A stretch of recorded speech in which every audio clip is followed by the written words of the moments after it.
บันสุกริมอ่างที่บางพระมันนี่โอ้คนบ้านเฮาพอกันแล้วบัดนี้ไอ้หนุ่มเจนคอนแน่นอนเถอะขย้อนเราไทยบ่แข็งอ่อนไม่ออกแน่นอนเถอะโอ้อันนี้เบิ่งดีๆว่ามันขี้เสด็จเลยไปโอ้เถิดพอมาเอาเฮากันนาคือคนในสวนขอมูอยู่หัน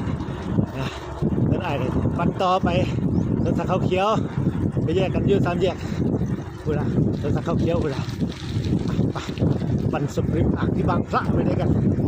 วันนี้พี่แป๊ะโอ้เถิด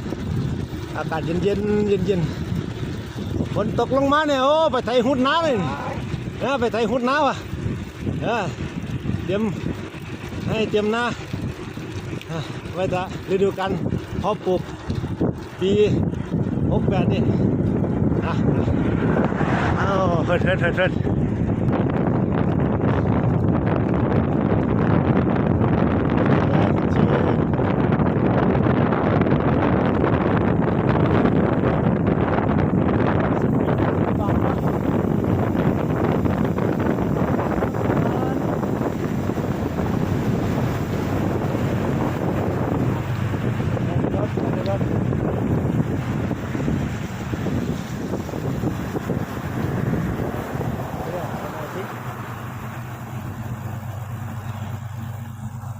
สวัสดีทุกคนสวัสดีน้องๆทุกคนสวัสดีครับสวัสดี